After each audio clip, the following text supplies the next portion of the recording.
This is Hannibal here, and we're back with part 2 of our extended career interview with Barry Darsow, who is better known as Demolition Smash, Repo Man, Blacktop Bully, so many great gimmicks. In part 1, he discussed his early career in Hawaii, the NWA, Crockett Promotions, and now we're getting into part 2, the later part of his career. How are you doing today, sir? I'm doing fantastic, and thanks for having me on again. Well, the fans are looking forward to it. We ended up just talking about your contract situation with WWE in the last video. When they signed you, by that time, were they already looking to fill the Demolition Smash position, or were they going to bring you in as a different gimmick at first before they decided to switch up Randy Colley? No, they actually wanted to fill that position, and Bill Eadie was there at the time, and he was a major part of who his partner was going to be, and at the time he was in Japan, and so the Demolition was really no more, but it was waiting for a new partner. And when I quit Crockett Promotions, you still there? Yeah.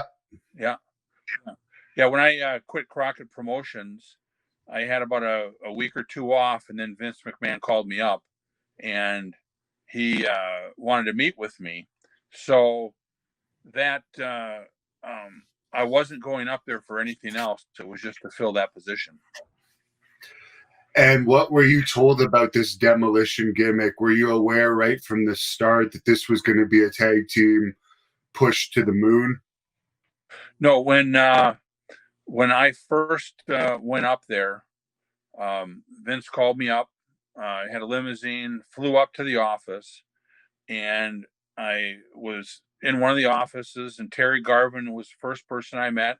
We talked a little bit, and then Pat Patterson came in, talked to him a little bit, and then Vince came in, and then I had to sign it was like a non-compete, and I couldn't tell anybody about the gimmick. So when Vince came in, he was, all three of them were incredibly nice and professional and everything. So they started talking about a gimmick up there that things didn't work out. And at that time, I didn't watch the WWF wrestling or anything. I was, watching Crockett Promotions and all my friends there. So Vince says, I got an idea that we'd like you to come in, and here's what the gimmick looks like. So they brought in an artist, and it had all these pictures of what the Demolition looked like. And they asked me, they said, would you like to be part of that? And I said, definitely, I want to be part of it. I don't know exactly what the name would be or what you want me to do or whatever. And then that's when they came up with, they said, do you know Bill Eadie at all? And I said, yeah, the Masked Superstar. And they said, yes. And he said, do you get along with him? I said, well, I've met him a couple of times, and, some of my really good friends are great friends with his. And they've said nothing but good things about him. And I said, I think him and I would probably get along very well. If I say, I don't know him, like call him up and, hey, this is Barry Darsow, and I'd have to explain kind of who I am. So they said, well, that's good. That's good. So you'd be interested in this? And I said, yes, definitely. When would you want me to start? And they said, well, we'd like to start you like in the next couple of weeks.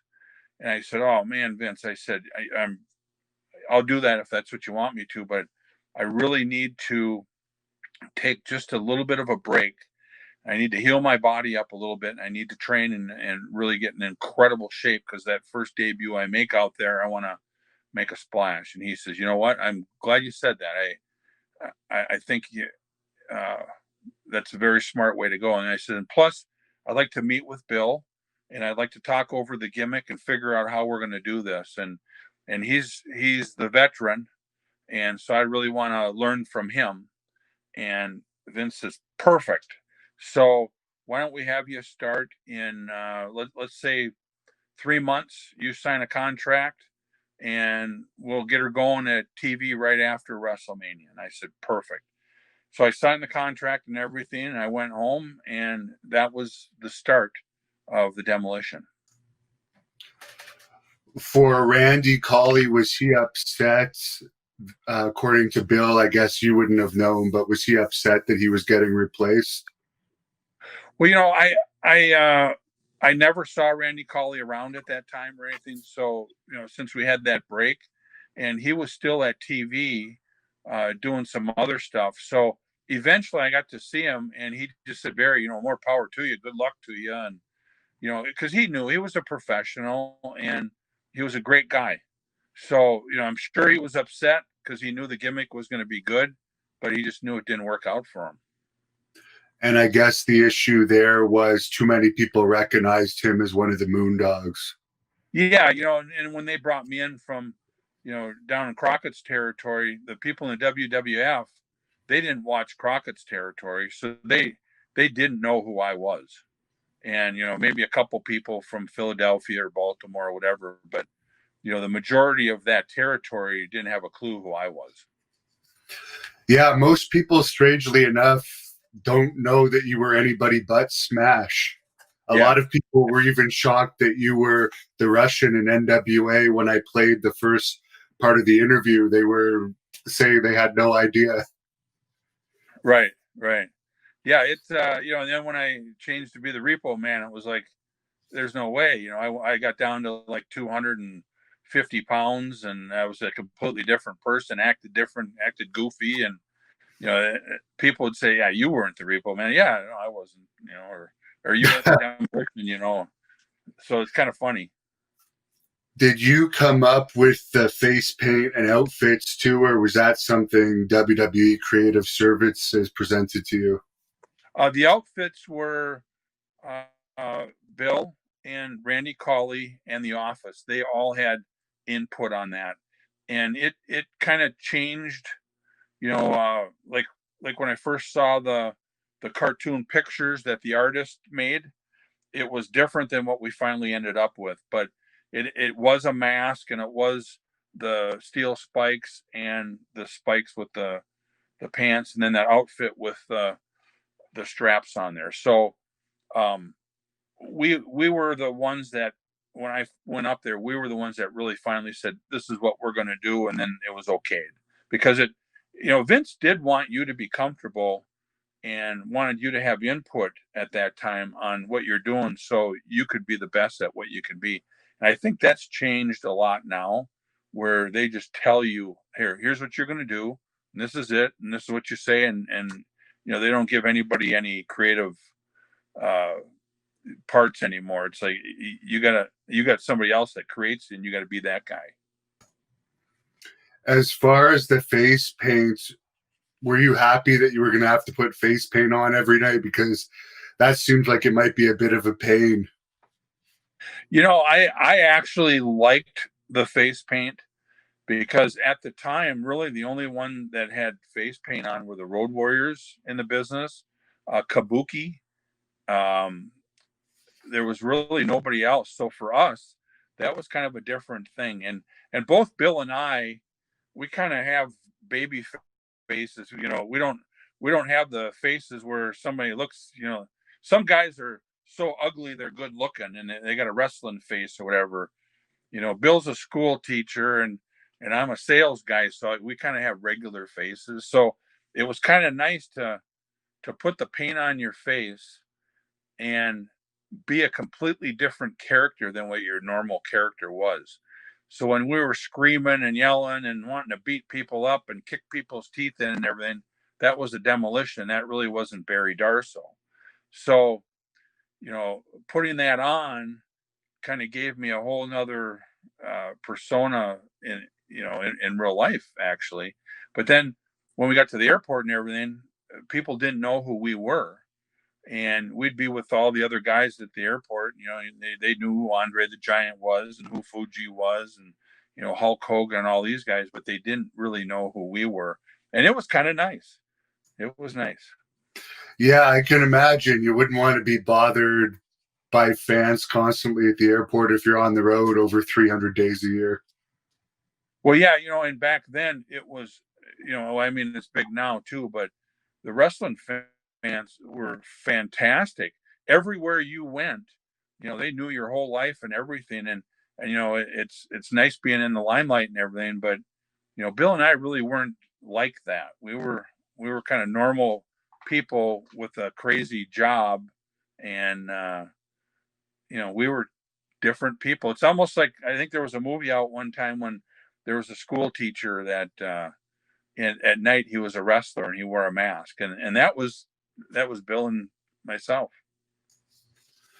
They started you off with luscious Johnny Valentine as your manager, or with Johnny Valiant, sorry, and it changed to Mr. Fuji. What was the reasoning for changing up the managers? Yeah.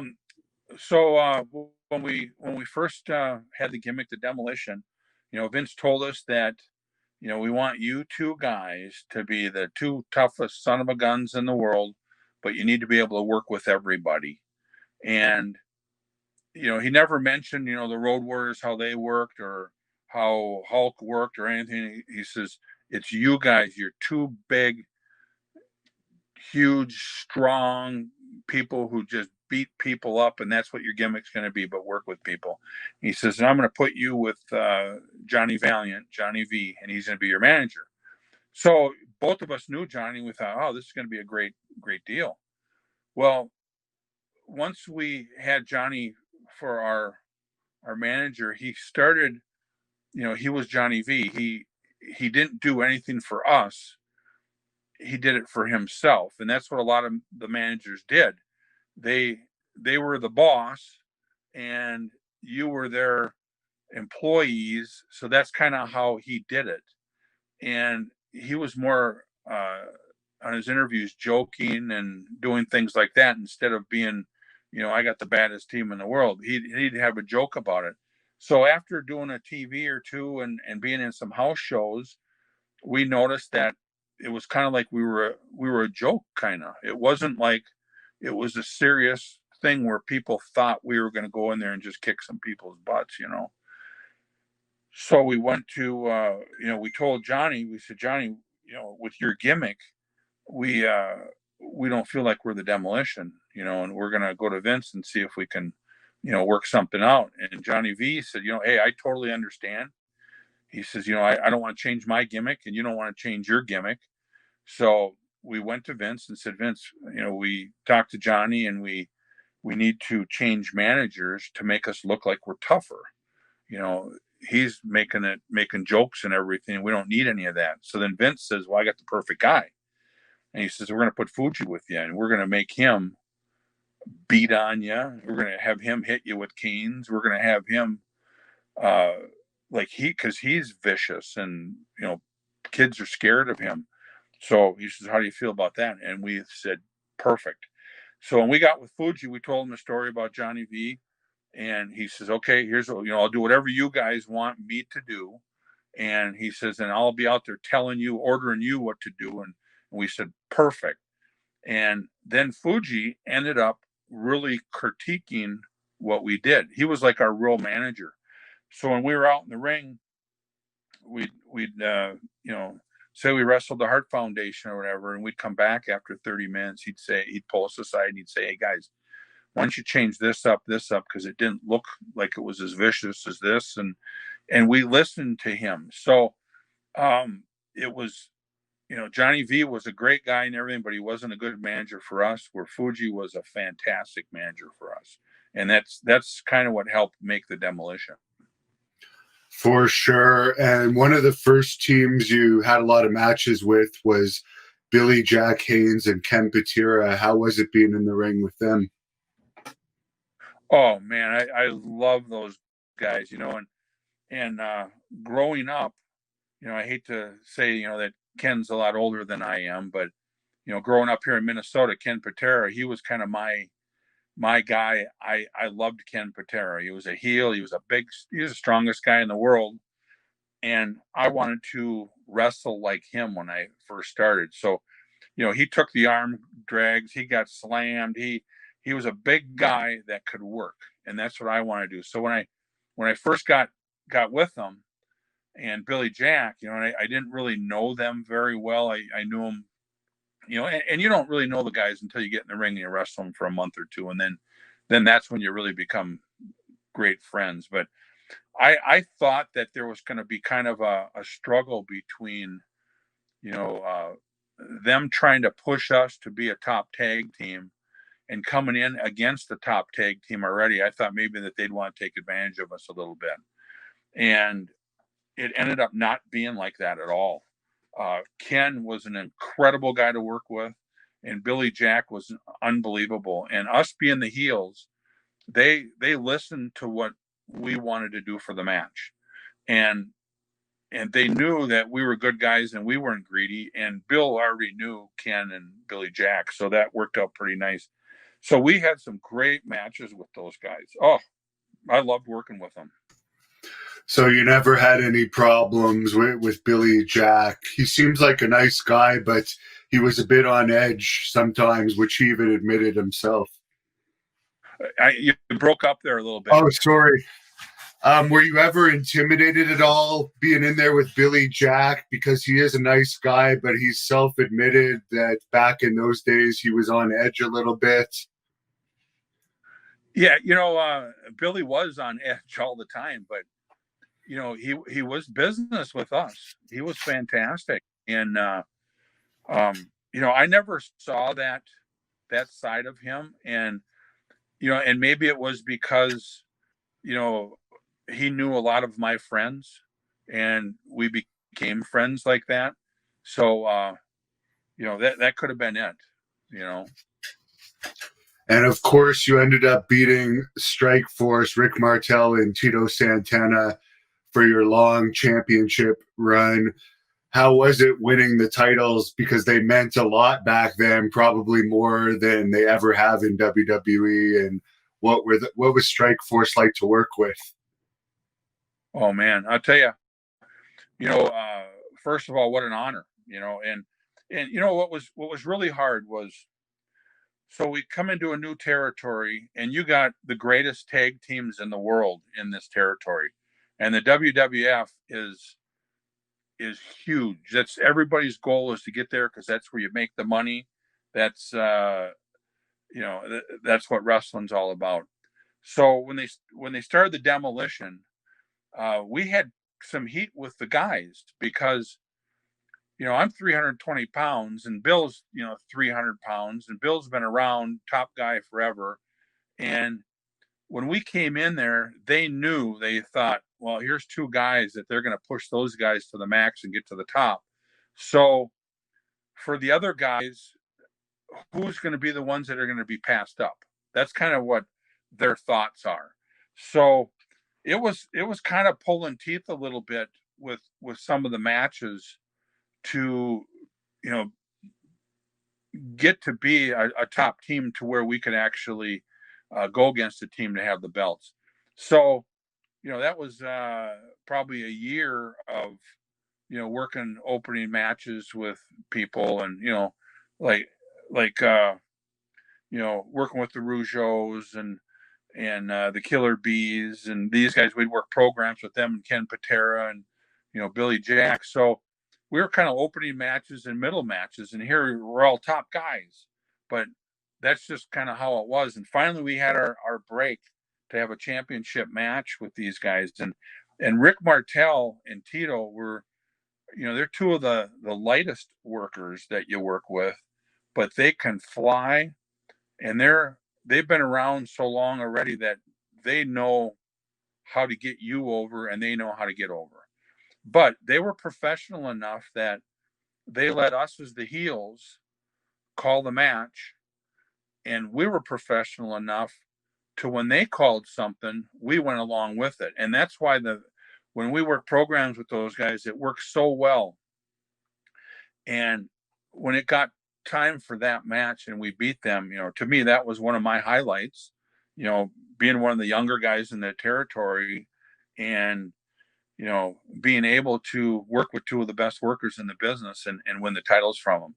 So that was pretty huge. And you know, I got to thank everybody for that, because it was, it, and a lot of people think you deserve this and this is it, but really it's a gift for you to be able to get into that position, because there's so many other guys that could. So, I was very thankful for that. I remember that one angle. I think it was on Superstars where you injured one of the Strike Force members and they were stretchered out. And as a kid, that really got you guys over to me of how devastating a team you were because they sold that injury so well. Yeah, yeah, and that was kind of the real big point when we really became heels. That was that point when I was telling you with Mr. Fuji, and where now all of a sudden the people would think these guys are going to hurt some people. Yeah. Now, you mentioned the Rougeaus. Jacques Rougeau actually told me to say hi to you when he found out I was doing this. And any memories of working with those two? Yeah, um, yeah, and tell Jacques I said hi too. I really do like Jacques a lot, and Bill and I kid, you know, uh, when somebody says, who don't you like in the business, and Bill always says, well, there's one guy, Jacques Rougeau, but he really doesn't mean it. We just kind of say that. And Jacques is a great guy, and his brother, um, Raymond, we had really good matches, but sometimes, you work with guys and you just clash a little bit. And that was kind of what it was. Jacques, myself, and Bill, we kind of work alike. We're trying to be the strong guys, but yet try to work. Where Raymond was more like, he would be the working guy of that team. So that's where it kind of clashed a little bit. But working with the Rougeaus was great. And it's funny because Jacques and I used to play golf all the time, and he was a good golfer. And uh, we played. Geez, I can't remember how many times but every time we come to a city, whenever the day it was we didn't train, we get there early. We'd play golf. So I was good friends with Jacques, and I really like Jacques and Raymond, both great guys. And eventually you ended up having a falling out with Mr. Fuji and feuding with the Powers of Pain. Of course, the Warlord also from Minnesota and the Barbarian's a great guy. What did you think about working with those guys? Very similar team to you. Well, you know, at the time, uh, Bill and I don't, we really didn't want to be baby faces, but it was kind of the crowd was changing us to that. And we really enjoyed the Mr. Fuji being our manager. So we knew it was going to be a big change, but, Warlord, you can't ask for a nicer guy. He's like a giant teddy bear, and the Barbarian, the same way. So, it's like, it's hard for me to say anything bad about any of the guys because they're all such good guys, and they're all got families, and you work with them, and it's like, you're with your best friends your whole life working, and then you got your best friends at home too. But uh, it was really good working with those guys, and it was kind of strange having Fuji on the other side because we were so used to Fuji being our manager and us listening to him that we no longer had that. So it was kind of like we were on our own. And, we used to say, he'd come up and put his hand out and he says, Grasshopper, now it's time for you to go. And that's kind of how it was. I mean, but it was a really good program with those guys. And I wish it would have lasted longer. When you were with Mr. Fuji, did you ever witness any of his famous ribs that he would play on people? You know, Fuji was Fuji was very quiet about the ribs that he pulled when he was with us. So we didn't know if Fuji really did do the rib, or if Dynamite did it, or if Kurt Hennig did it, or um, he kind of kept that from us, and I'm glad he did because you know I didn't want to have any people mad at us for a rib that Fuji would pull. So they wouldn't even ask us, did Fuji do that? Because we didn't know. So, Yeah, I wasn't really around a lot of the ribs that he would do. You mentioned Dynamite Kid. How did you get along with the Bulldogs? Oh, got along with them great. Yeah, it really got along with them. But I got a Kurt Hennig story rib Sure. that you're gonna like. And this I'm sure probably he probably got this from Mr. Fuji. But one time he stopped off at this um it was a like a pet store or something, and he got these little mice that were they used them to feed snakes and everything. So he got a whole bunch of them, and they were just baby mice and just ugly, and so he came to TV, and none of us knew about this. So he came to TV, and it was at the end of the night. Uh, it was the Warrior. He put a bunch of these mice in his pants pocket. So the Warrior put his hand in his pants. He goes, "What the?" And there are all these dead mice that were little babies that were in it, and he was just fuming. And then I think it was Sid Vicious. I don't know that for sure, but I think Sid just came in the territory, and it was the same thing. And so they didn't know. So Sid opened, and there they are. Well, Sid's going crazy, and don't quote me on that. I don't know if it was, but it was for sure the Warrior. So right away they think it's Fuji, or think it's somebody. So they go to Vince. So Vince yells out the door, "Hennig, get in here now." So Hennig goes in the office, and Vince is, yelling at Kurt, but really laughing about the rib because Vince is kind of a ribber too. But then um, Kurt ends up putting a whole bunch of these dead mice at the doorway right when he leaves the office. So all these dead mice are sitting on the floor by the door. So everybody's sitting around, and then Vince opens up the door, and he's yelling for somebody and steps in these mice. And then everybody's laughing, and right away Vince looks at Kurt, "And they get in here," and he had to go in there again. But that was Kurt, and so that was one of the ribs, but that wasn't Fuji. How was the Ultimate Warrior backstage with you guys? I know you worked with him quite a few times. Usually, I think he was teaming with you. Yeah, yeah, and you know, he was kind of by himself a lot of times. Very serious at what he ate, what he trained. He had his own limo. He was kind of he had his own dressing room a lot of the times. Um, I got along with him very well. In fact, I traveled with him a few times and went to his house. Me and the Nasty Boys went with him one time out to his house in Arizona. So I got along with him very well, and um, working wise, it was tough to work against him because he only had certain things he could do. Uh, but he was really a good-hearted person to me, and to a lot of guys. But I don't think he got along with a lot of people because he did want to be alone, and he didn't want to really make friends with everybody because when he worked, he had to do his job, and you could have been the best worker in the world and worked with him, and he would have had to do 3 4 things to beat you with. So it was a tough job he had, but backstage he was a really good guy. Were you surprised at how suddenly he passed away and what a coincidence it was just a couple days after he goes in the WWE Hall of Fame after feuding with them for years behind the scenes? I was really surprised. Bill and I were at a show probably about a month before that, and it was a big. It wasn't a Comic-Con, but it was.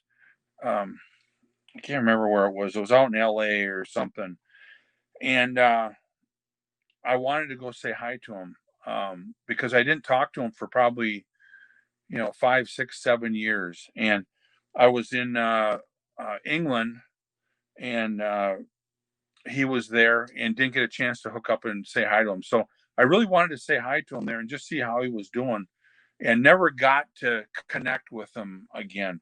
And then when he was at WrestleMania, and then I heard he passed away, I couldn't believe it. And I still don't know what he died from or how he died, but I heard the last few years he wasn't a very good guy to anybody that I knew, and that was one of those deals where he wanted to be alone and not talk to any of the guys, and then I've heard from other people that it was kind of like he didn't really like wrestling; it was kind of beneath him, and it's hard to believe that when you got a guy who's making more money than anybody and ruining guys' careers by beating them and making them look bad, and you'd think he'd be nothing but good about the business. I never got a chance to talk to him uh, in the last years after I retired, and we were out in the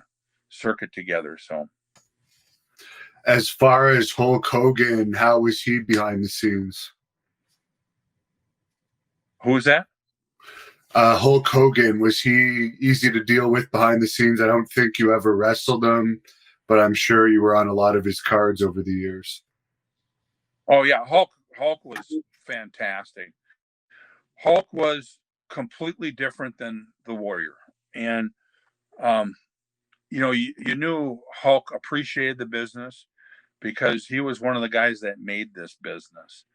And so Hulk had his own dressing room, had his own thing that he would do, and he had to do it because he was the franchise.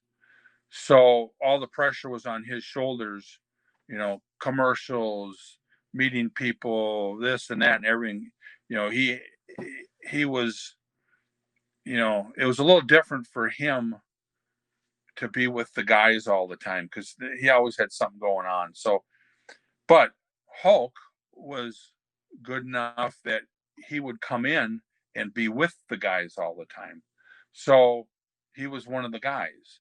And, I wasn't, best friends with Hulk, but I was friends with him. And, I would talk to him. And, he invited me on his boat one time out in Clearwater. We went out there and, we've done a few things together, but he's always been just a really, really good guy.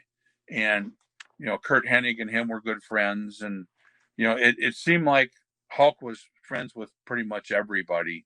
And, so I really like Hulk. And he had Bill and I down to his shop in Clearwater one time. And, um, you know, Jimmy Hart, where he had the hotel with Hulk. We did a signing down there for him and everything. So Hulk was a great guy. And if anybody says he's not, they probably don't know him very well. I know you main evented a lot of the B towns when Hogan was doing the A towns. I definitely saw Demolition in a lot of main events when I was a kid. Was the pay much different if you were on the card supporting Hulk Hogan than if you were headlining one of the B towns? Well, can you just repeat a little bit of that question again? Yeah, sorry, I know there's a delay. They always say that the pay was better on Hulk Hogan's cards than the second show that would run the same night. But I know you guys headlined a lot of the second shows that would be wrestling on the same night as the Hulk Hogan card. Would the pay have been better as an undercard on a Hulk Hogan show or as a headliner on the B show? Well, it always varied. And Hulk even asked us, he said, "Hey, I'd like to have you guys on our show. Would you want to do that, or you want to be on another show?" And we said, "Of course, we want to be on your show," because when you went to Hulk's shows, where he was the main event. I shouldn't call it Hulk shows, but it was he was the main event. When you went on those shows, you were usually in the big buildings where they held 20, 30,000 people. So if you were the semi-main event or um, on the card a little bit lower, usually you made some incredible money. And But if you were the main event on another show, then you did make more money. But if you were the semi-main event on the B show, then you wouldn't make as much money as you would going around the horn with Hulk being the semi-main event. But there was a few times where there was like a C show, and to me, this was the funnest time I ever had in the WWF. All the years, uh, we were the main event with the Bulldogs, and we wrestled in high schools along the East Coast. We're like in Atlantic City. We were, all different small towns along the ocean, and we spent a week just us and the Bulldogs and three other matches, and we made more money on being the main event in those matches than we ever did being the semi-main event on anybody's card. But that didn't happen all the time. So, like I say, that was just a week out of the deal. That was the C team. And I don't know what the guys made below us, but we made some incredible money. But really, to make a long story short, being on Hulk's card, being the semi-main event was the way to go. Are you surprised that WWE is saying now that even after the lockdown ends, it's unlikely they're going to continue with house shows other than maybe Madison Square Garden house shows or some really big ones from time to time? Apparently, they're just going to phase them out, going from when you were in there having 3 house shows a night. Boy, I just can't imagine them not having house shows. That to me, I think would be that would open up the door for all of these small organizations to do incredible. Maybe their TV that they do and their pay-per-views, they make so much money now. I don't know how all that works anymore, but they probably make so much money on their TV and pay-per-views that the house shows are probably losers for them. So that's where I would think the AEW or just local promotions would just start cleaning up, because people don't want to watch wrestling on TV. You want to go to the shows, and you want to scream and yell and throw things and have a good time. And it's like you can't do that sitting there watching TV at home. So I would think that at least they should have a C team going out and doing house shows, or a B team, just to keep the house show thing going. I would think that's a big mistake. From what I understand, they want less wear and tear on the wrestlers' bodies. And as you mentioned, apparently house shows weren't making money in some quarters. And also, I guess merchandise sales online have been higher than what they were making on house shows since the lockdown, strangely enough. So I guess that's their reasoning. But they can say all that stuff right now. It's because there is a lockdown. The world's going to change again, where everything opens up and it's all going to be the same again. I mean, we all can't just sit home and be talking on this thing all the time. That, I mean, I'm going to be 400 pounds if I got to stay in the house any longer. I mean, you try to get out and you train and you do everything, but how are the guys that wrestle, once a week or twice a week, how are they going to be any good? You learn your craft wrestling in these house shows. That's where you become a good wrestler. And if they cut that out, I would really believe that the wrestling is going to go downhill fast. You're going to see matches on TV where they're going to be making mistakes, and you're going to see people getting fired and all the time. And like I say, this lockdown is not going to last. It can't. There's too many things going on in the world where you can't be scared to go around and be with people. I mean, right now, I flew out a couple of weeks ago. I was on American Airlines, and the plane was jam packed. and you're not 6 feet apart. You got a mask on the whole time. How in the world can they let American Airlines even run if this pandemic was that serious? How can Walmart have gazillions of people that are, hitting shoulders? That's how many people there were for Christmas, but then yet you close the mom and pop shop. I mean, there's no difference in the crowd going to the wrestling show than that's waiting in line at the TSA at the airport. I mean, when I was there, it was 1,000 people waiting in line, and they were not 6 feet apart. If they would have been, they would have been out a half a mile from the airport. So, eventually this is going to be where everything's going to open up, and there's going to be a shot for everybody, and this is going to be just like a flu shot every year. I sure hope you're right, and you make some valid points. I was on a packed airplane last month myself, and I was thinking the same thing. You can't visit your family at Christmas, but you could be crammed in like sardines in an airplane. But. Yeah, and then you got the politicians going out and doing everything they want to do, but they tell you not to. It's terrible. We better not get into politics. No. As far as your feud with the Brainbusters, who ended your 16-month tag team title streak, what was it like working with them? Those were NWA guys, obviously, that were really over in that territory, crossing over to WWE. Oh, I'll tell you what, that was fantastic, because Arn Anderson, one of my best friends, and quick story with Arn, when I first got in the business, we were down in Atlanta, and he was just starting out in the business, and I was Man Mountain Darsow at that time, and we had a match against the Road Warriors. So Arn and I were partners, and I never met Arn before.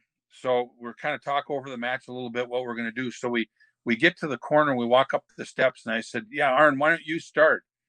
And he goes, I ain't starting. He goes, you start. You grew up with these guys.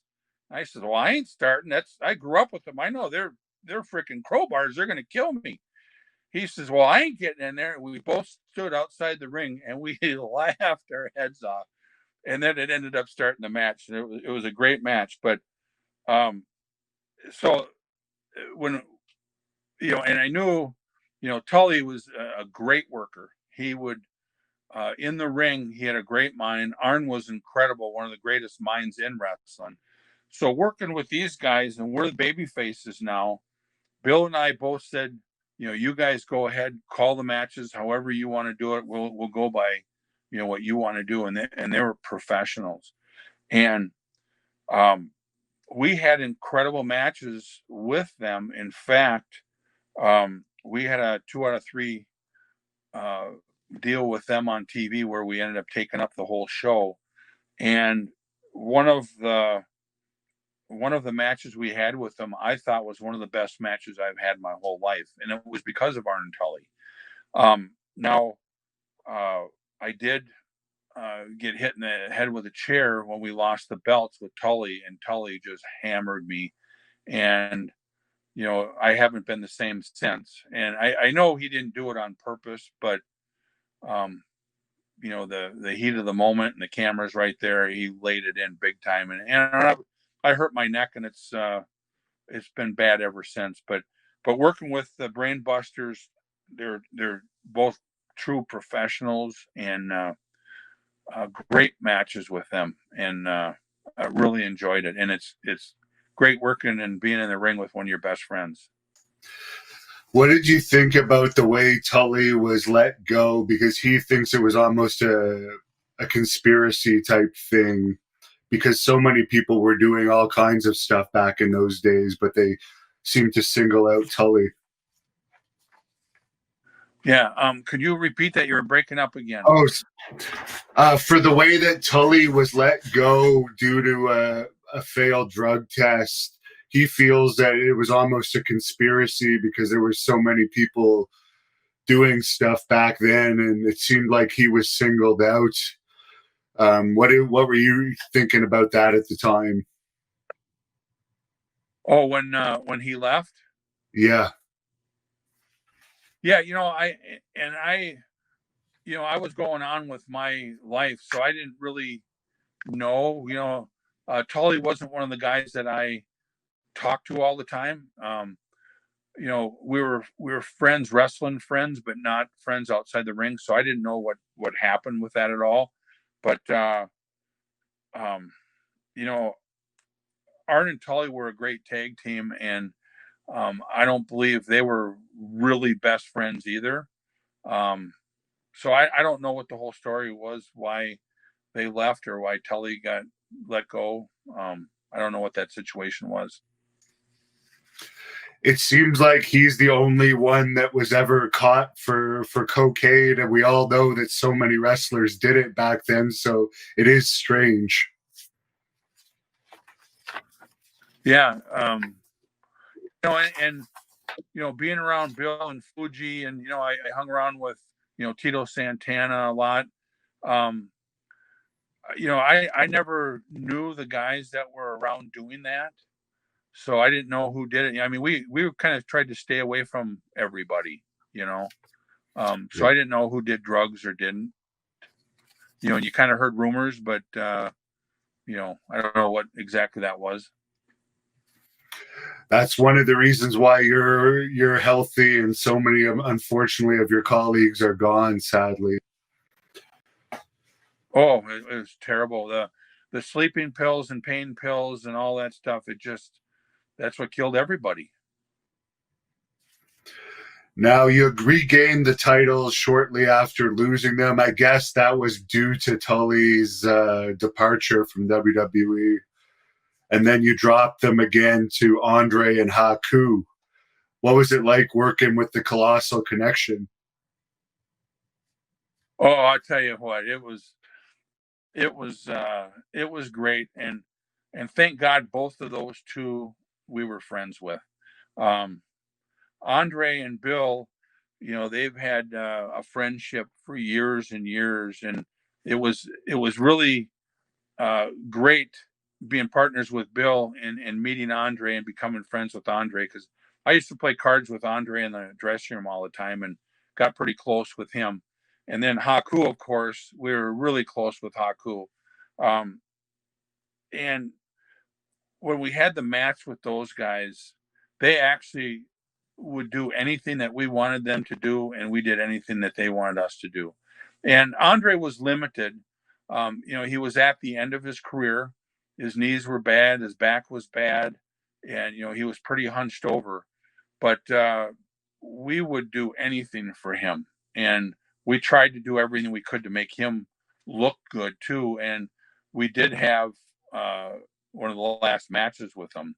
But Haku was the workhorse of that tag team, and believable and incredible to work with, and as a good friend. And I loved working with those two guys. And when we took the titles from them in Toronto, um, that was out of the top 5 things that was in my career. That was one of them right there. Yeah, I was there that night, and the crowd was going absolutely nuts when you guys took the titles. For Andre, did you ever go drinking with him or anything? Oh yeah, oh yeah, quite a few times. But I always had to leave early so I could at least make it to the room when he was still drinking. We were in Japan one time, and we went out drinking, and oh my gosh, I thought I was going to die. And Bill's got some great stories drinking with Andre. Um, if you can imagine a 12-ounce beer looks like a little tiny cup in his hand, and he could drink 100 of those beers, where I'd be at 15 and ready to drop. So yeah, you wanted to drink with Andre just to have fun for a while and get the heck out of there. And usually he'd go through 3, 4, 5 different people. You'd leave, another guy would sit down. He'd leave, another guy'd sit down. It might be 4 or 5 guys would be crawling away from him, and he'd still be going. And for Haku, I know you weren't much of a partier, but did you ever see him in action? It seems like, for whatever reason, people like to pick fights with the toughest wrestler. Who is that? For Haku, Haku? did you ever see him in Oh, action in one of his famous street fights? oh my gosh, yeah. Now, to understand Haku is the nicest guy, a total gentleman. I love him. He's just, I mean, he wouldn't hurt a flea. And we were out one night. It was Bill and I and Haku, and I don't know what town it was. It might have been Baltimore or something. But one of the girls that gives us all rides, to the airport and to different towns or whatever, just a sweetheart. She was there sitting with us, and some guy came up and said something to her and bumped into her. And Haku says, oh, please, please, just, I'd appreciate it if you don't say that stuff around our friend here. And the guy said something else, and Haku, you could see the look on his face like, did this guy just say this to me? So Haku looks at him and says, no, please, we have a lady we're sitting with, we're having a conversation. Please watch your language. And I'd really appreciate if you wouldn't say that anymore. And then the guy looked at Haku, and, you know, when you look at Haku, it was like, why would you say anything to this guy? You know, this guy says, who in the hell do you think you are? And, Haku's probably had about, 5 or 6 beers under his belt. And he looks over, and I remember Bill going, Haku. And as soon as he said that, Haku stood up and kicked that guy in the chest. And that guy flew, and I'm not exaggerating, he was off his feet and probably flew 6 feet in the air and landed. And then Haku sat down at the table like he never even missed, talking the conversation he did. And it was just like in 1 second, it was bam, doom, and that was the end of it. And thank God that guy laid there and didn't get up, and his buddies dragged him out of the room. Because if Haku had to get up and fight him, oh, I would have really felt sorry for the guy. Yeah, that's people are crazy to mess with him. Well, As yeah. far How do you walk in? How do you walk in a room and you look at a guy like that and go, well, yeah, I'm going to pick on that guy. you know, I suppose you think that, well, if I lose the fight, it's no big deal because I'm going to lose. But if I win, look who I beat. That's probably what the thought they got in their heads. unless you lose a nose or an eye in the battle, that it's not really worth it. Yeah.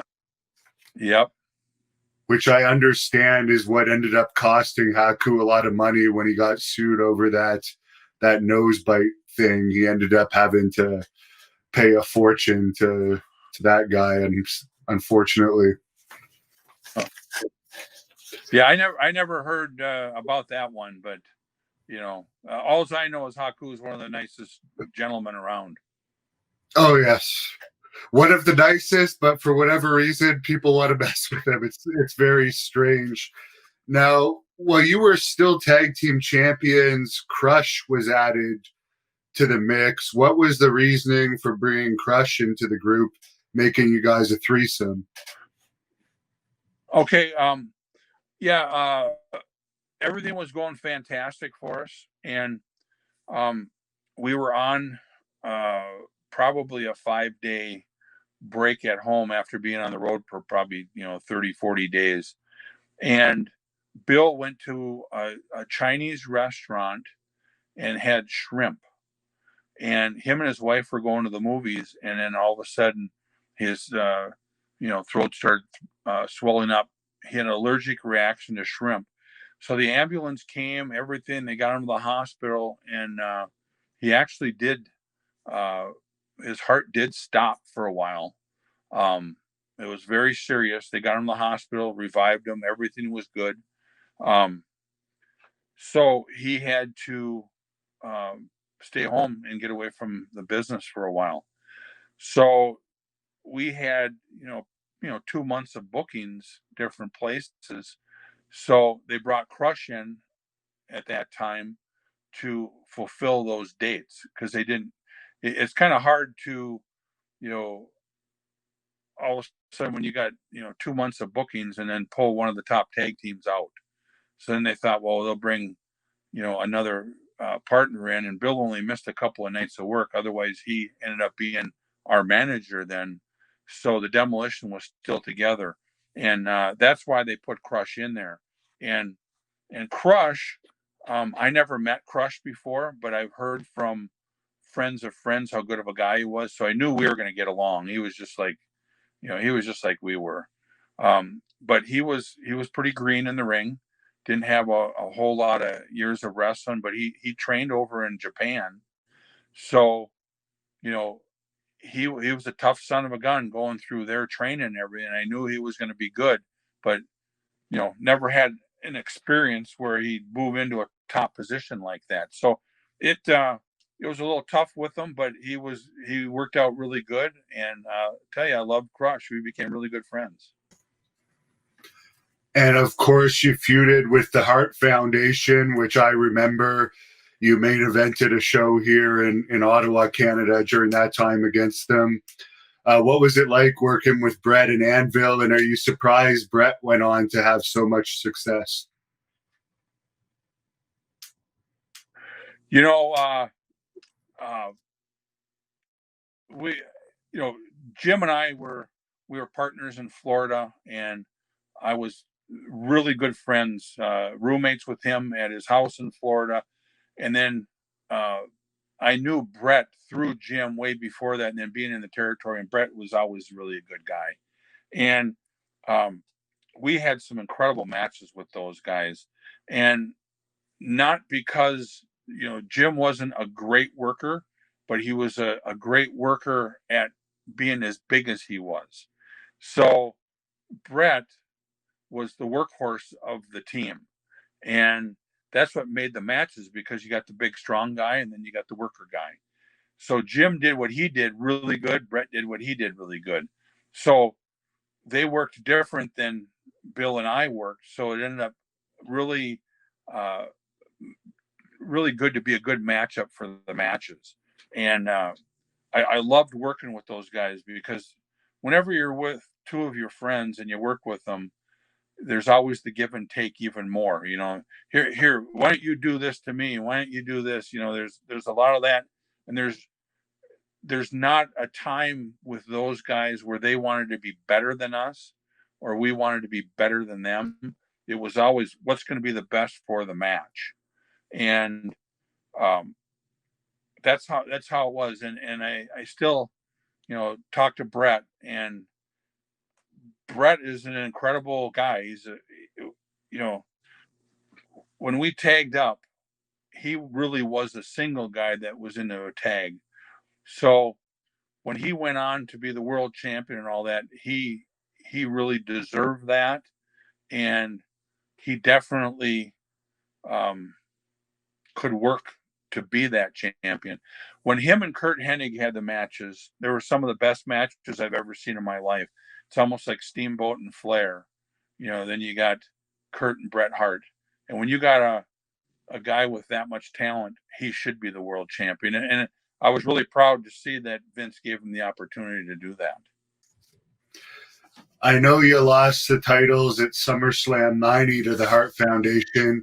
Would that have been one of your better matches, or is there one particular match of that feud that stands out to you? It's hard to say which was your best match, because it seemed like with those guys every night was a great match. It some of the best matches were with those guys, but they're all good.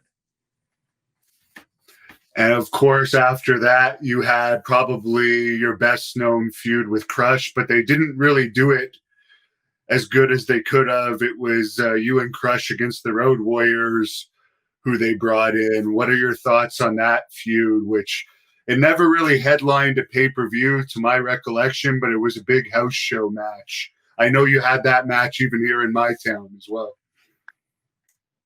Yeah. Um, after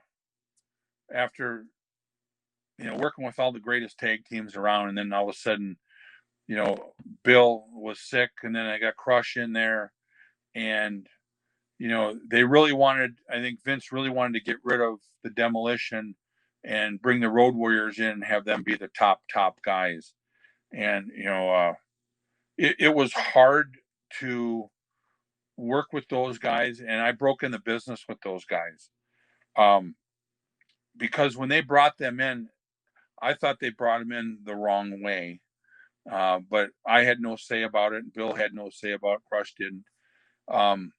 They should have never put us together. They should have kept the Road Warriors wrestling other tag teams, us wrestling other tag teams, maybe even put us all together in 8-man, or 4-man tags, and or 8-man tags, whatever you call it, and been actually friends with them and had them. Maybe we team up together and do it. It could have been so many different angles to really build it up to where the Demolition is against the Road Warriors, and then it could have been a top pay-per-view match. But instead, it was like, I believe their idea was to kill off the Demolition by bringing the Road Warriors in and have us do jobs for them and bring them up. But the WWF fans still loved us. So it was hard to get them over at that time. And, I talked to Joe about it a million times. And, it was terrible how they just threw it together, and they didn't want it to be the main event. Because if they wanted it to be the main event, they would have did a better angle to make it happen. And then you look at WrestleMania 7, I think they just had Road Warriors against Power and Glory in a quick squash, and they had you and Crush, and I'm still mad about this to this day, lose to this Japanese team that nobody had ever heard of from North America. And I was furious as a Demolition fan back then, because it's like, who are these guys? They come in once, and then we never hear from them again, and they beat Demolition.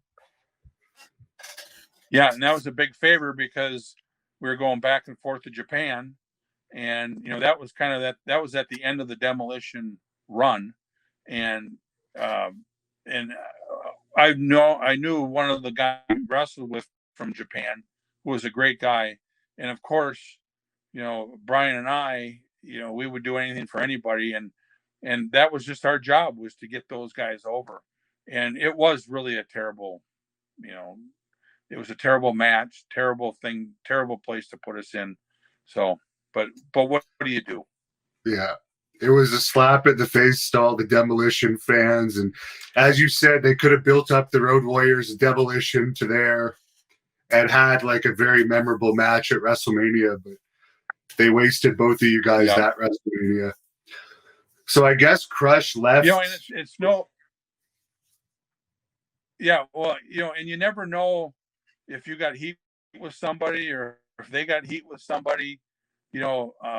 One of us could have said something wrong to the powers to be, or you never know what happens in the background to where the office says, screw these guys, let's just ruin their careers, and the Road Warriors ain't ever going to get over, they're never going to get the big push anyways, let's just throw it together. So you never know what their thought process is, but that was one thing they never talked to us about, and I would have said something different than what they did. I guess Crush left the WWE briefly shortly after that. Is that what sealed the deal on Demolition, or was he told to leave by WWE? That right there was kind of that was the end of the Demolition, and I got really upset because it was no longer, I took the business so serious and took my job so serious, and when I couldn't really do my job, that's when I ended up putting my notice in. And the same thing with Bill, and Crush ended up changing, and became in Crush, a different character, and then after a while, I became the Repo Man. And yeah, it just, when you're in the business and you're wrestling and you're just pulling teeth, it's not fun. And when it's not fun and it becomes work, then it's like, why do it? You did have a few single matches with Kerry Von Erich when you were still Smash. How was he to work with? And were you aware that he only had one foot at that point? Yeah, definitely. I really liked Kerry. I first met Kerry when I was in Mid South. I met him in different shows going around, and then when he came up there, I talked to him, and he remembered me, and he was really a good guy. He, had a lot of problems, and um, I when I did work with him, we had pretty good matches. Um, I talked to him a lot, and I stayed with him um, the week that he uh, died. I was with him the last night. We shared a room. I can't remember what town it was, and it was devastating to hear that he passed away. Um, he was really a good guy, real good hearted person, and I don't think anybody hated Kerry, but terrible. Now, I don't remember this, but according to your Wikipedia, at the SummerSlam Spectacular in '91, you played a masked character hired by Ted DiBiase and you wrestled Virgil. What was the deal there? Were they going to come up with a different gimmick for you that didn't work out? What was that? I don't remember that one. What was that? Oh, according to the internet, there was a show called Summer Spectacular on August 18th, 1991, where you appeared as a masked character hired by Ted DiBiase to wrestle Virgil. Do you remember that at all? Gosh darn it.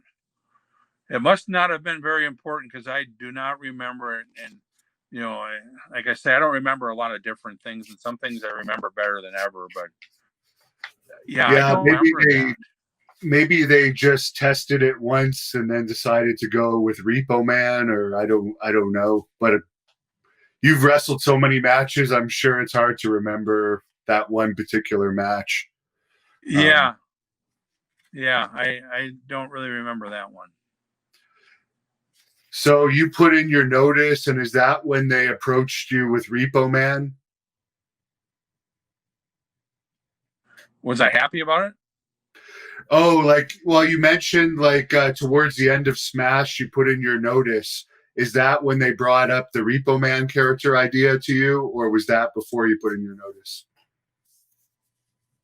No, when I put in my notice, I was going to leave, and then at that time, Bill kind of went his separate way. I went my separate way because he was going to Japan, and Vince asked me. He said, "Barry, do you want to stay here?" And I said, "Yeah, but I don't want to be here under these circumstances, and I'm just gonna, probably go to Japan or do whatever." And he says, "Well, hey, why don't we talk? Why don't you come up with a gimmick, and I'll try to think of something, and we'll make it happen." So I went home, and I used to repo cars for a guy that where I was bouncing at the bar. Um, he'd say, "Hey Barry, I got 2 or 3 cars. Here's the keys. Go grab these. These people are late on their payments." So, I'd break into the garage and open up the garage door, and I'd take the car, the Mercedes, and I'd drive it out. Right. So I thought, well, shoot, why not have a gimmick that's a repo man? It's never been done. But then I thought, how about make it a little bit different so people didn't know who I was? Because when I was Demolition, um, I didn't want the same thing that happened with Randy Colley happened to me. Oh, that's the Demolition. Now he's a repo man. So I told Vince, I said, why don't I be the repo man, and I'll come up with a mask and kind of be like a guy that nobody knows who is coming in, sneaking in the garage. And I said, we'll do it really goofy to where I'll be a heel to start with, and then I'll turn babyface, and then the kids are going to love this thing, and then I'll sign autographs and go do Make-A-Wish things at hospitals and all that, and then that'll be the end of my career. So Bill says, not Bill, but Vince says, I don't know, and I said, Vince, I know I can make it happen. And I said, I'll diet down. I'll get down to about 250 pounds. Won't even recognize me. He says, you know what? Let's go for it. And the only reason why I did it was eventually I wanted to become a babyface. And I really wanted to end my career playing in golf tournaments, celebrity golf tournaments, Make-A-Wish deals, and fundraisers for people, and be the repo man. You take the mask off and be that guy. But it ended up happening. I ended up working with all the top guys everywhere, and then it was about time to where I told Vince, I said, Vince, I think it's time for me to change babyface. The people are kind of liking it a little bit, And I said, if I do a couple of things against some kind of heel, I said, I know I can turn babyface, and then these kids are horrified from me right now. Let's turn it around. Let's let them like me, and let's sell masks, and let's do all this different stuff. He says, no, you're never going to be a babyface. I said, you're kidding me. He says, nope. He says, we're going to keep you a heel. Well, once he told me that, then I knew there was nothing left for the Repo Man, because it was too much of a gimmick that once you got beat and that was the end of it, it was, that's the end of your career. So then I put my notice in for that again. So that was the end of the Repo Man. So it started off being a great thing and ended up being a terrible thing. Now, people absolutely love your Demolition theme, and Repo Man was also one of the memorable themes in wrestling. What was your opinion on both of those WWE theme songs that you had? Oh, I'll tell you what, the Demolition song was incredible.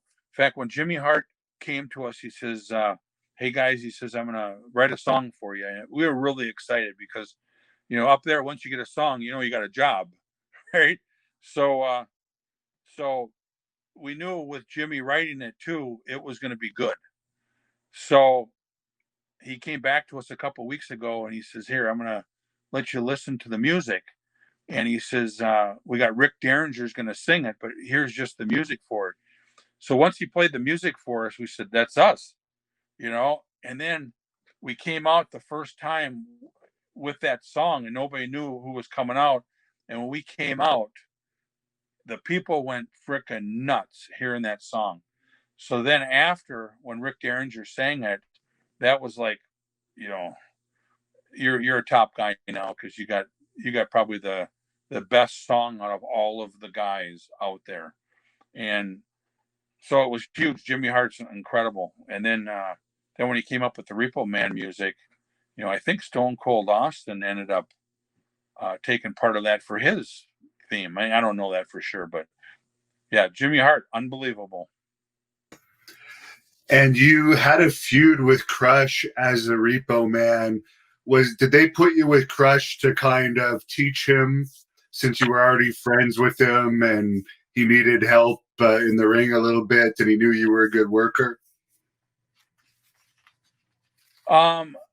They probably put us together because we were friends, and I would help get Crush over.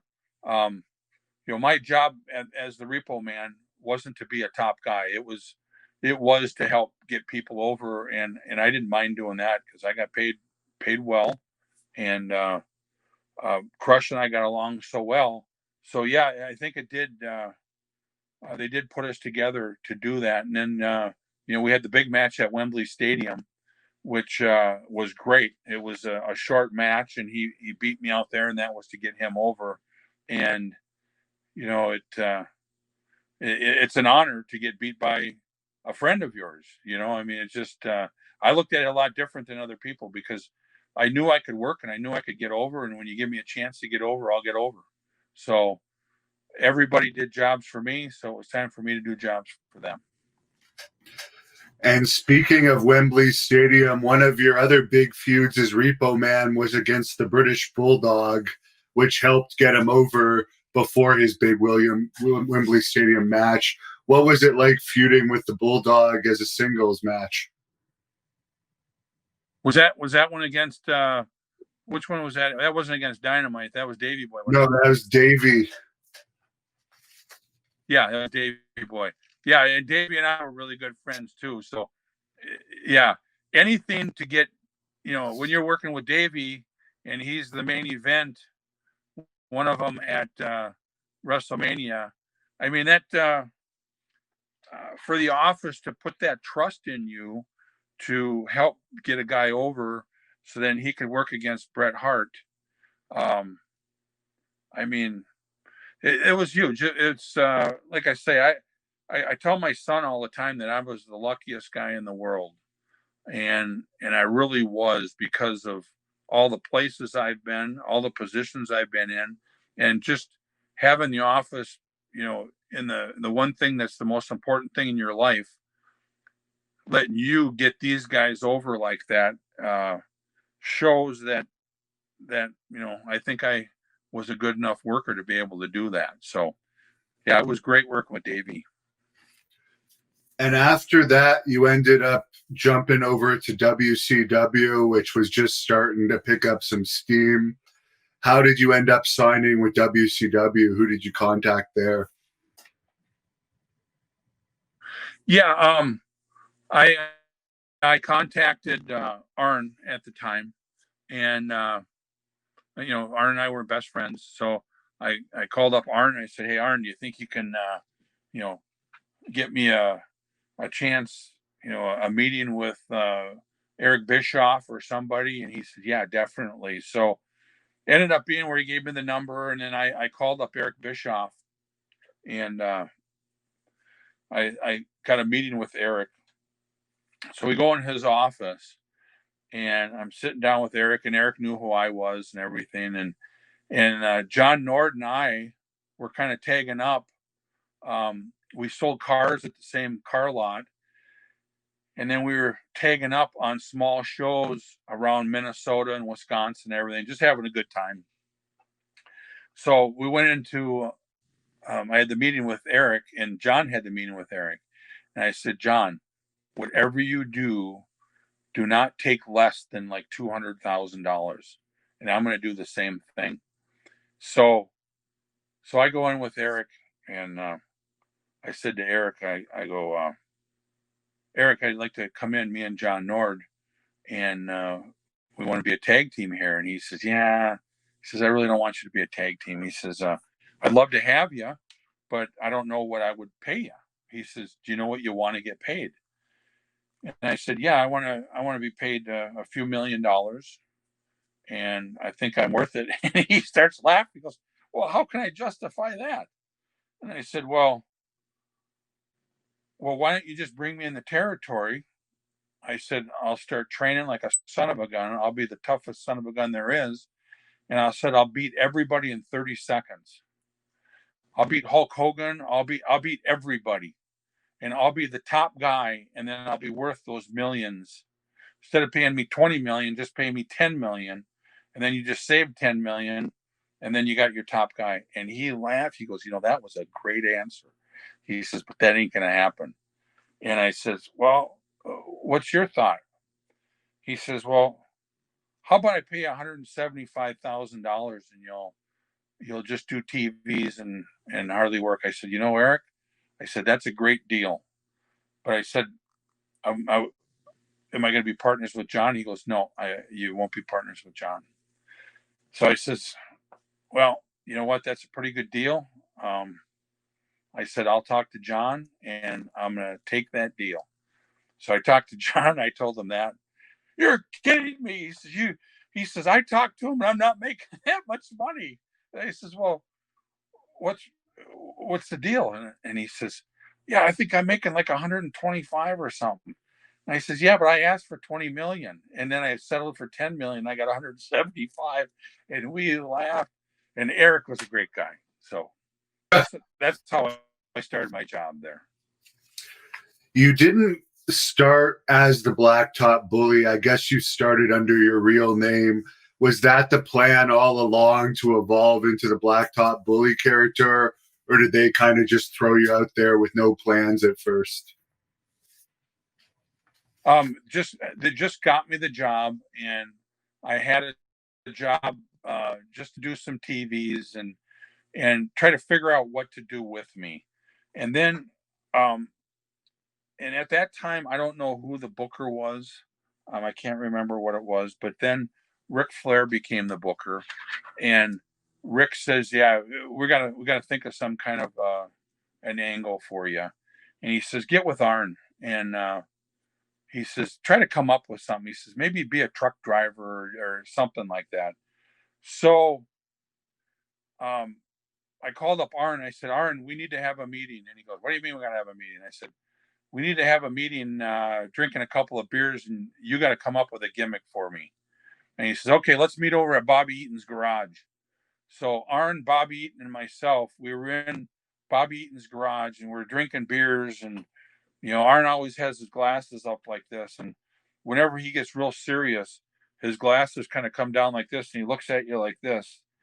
So his glasses are up like this, and we're laughing, trying to come up with all these gimmicks, and all of a sudden, it gets real quiet, and Arn goes like this, puts his glasses down, and he looks like this, and he goes, "You're the Blacktop Bully. You're the meanest, nastiest truck driver on the road ever. You're the Blacktop Bully." And I looked at Arn and I go, "Arn, that's the greatest name of all time." I said, "I can be that guy."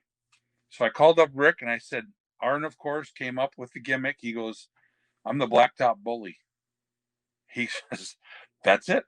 So I became the Blacktop Bully. Arn came up with the gimmick. And then we were trying to figure out what to do with the gimmick. So I said, "Well, I think I need to start a feud with Ricky Steamboat or Dustin Rhodes was kind of new in the territory." And I said, "I've worked with Dustin before." So they said, "Yeah, you're going to be a fan that you're going to end up just arguing, being a loudmouth at Ricky Steamboat and with Dustin Rhodes. So you stand, you don't even come in the dressing room or anything. You get a ticket like everybody else. You go in, you're a fan. You got the front row seat. When those guys come, you just raise hell with these guys, and don't make it look like you're a wrestler or anything. And sit down when the security guard tells you to sit down."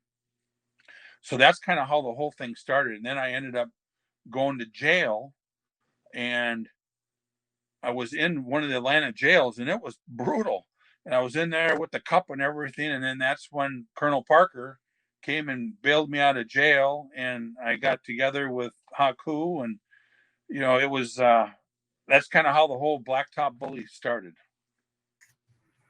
Yeah, it was a great character. I really liked it, and I didn't know it was you at the time.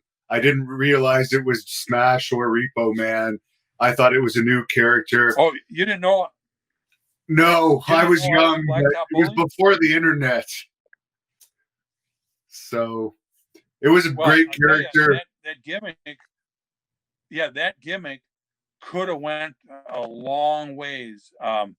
And they were building it up just perfect and everything. And I had tagged up with different people and worked against Sting and all. It was just a fun gimmick, and I felt very comfortable with it. And then it ended up being where we ended up having uh, Dustin and I. We had feuds all over, and it ended up being where we had the truck match. And at that time, it was Mike Graham was the one who was my agent, and he put together the whole match. Mike Graham came up with the truck match, and it ended up being just a huge thing. And it was at an uncensored match, and um, we ended up having a match in a semi truck with a cage around it, and it had cow manure in there. It had pitchforks. It had hay. It had everything. And we ended up, when we got in this truck, we went on like a 60-mile path around Atlanta. And there was helicopters with cameras, trucks with cameras. I mean, this was a huge, huge thing. And it was going on during the uncensored match.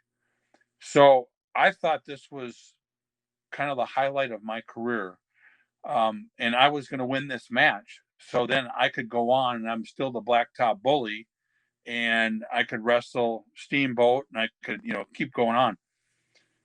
So it ended up being, when it was all done, the cameras were off, everything. I hugged Dustin. I said, Dustin, thank you. That was a lot of fun. It was huge. Thank you. I was blood from head to toe, my arms, everything.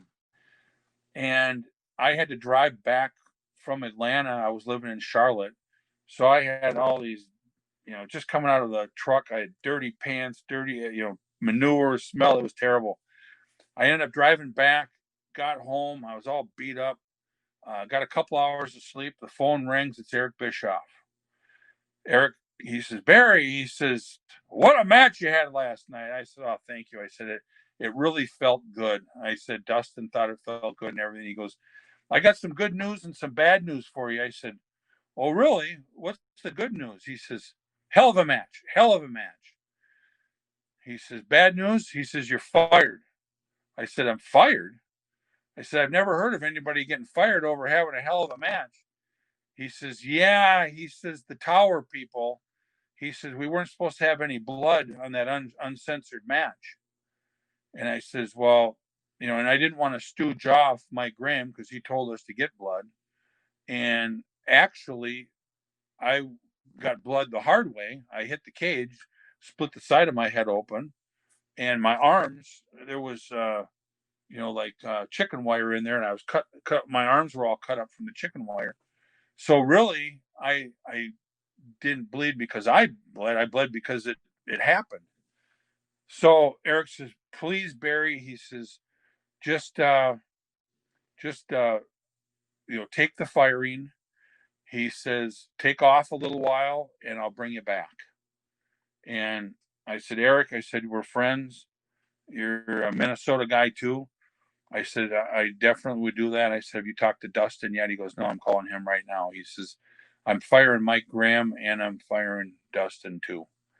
So I said, holy cow, who in the world gets fired over having a great match? So it ended up being where that was the end of the deal. I was living in Charlotte. I ended up moving back to Minnesota, and he called me back about a half a year later, and he says, Barry, I promised you I was going to hire you back. I'm hiring you back. So the next contract I had was for $150,000, and I didn't even work. I worked 3 or 4 times. I was Barry Darsow again. I ended up helping Goldberg out. Eric said, hey, I want you to have a couple matches with Goldberg. I just brought him in. And do you mind working with him? I said, no. I said, he's an incredible guy, nice guy. So I ended up having some matches with him, had a great time, and what a gentleman he is. He's a real pro. And then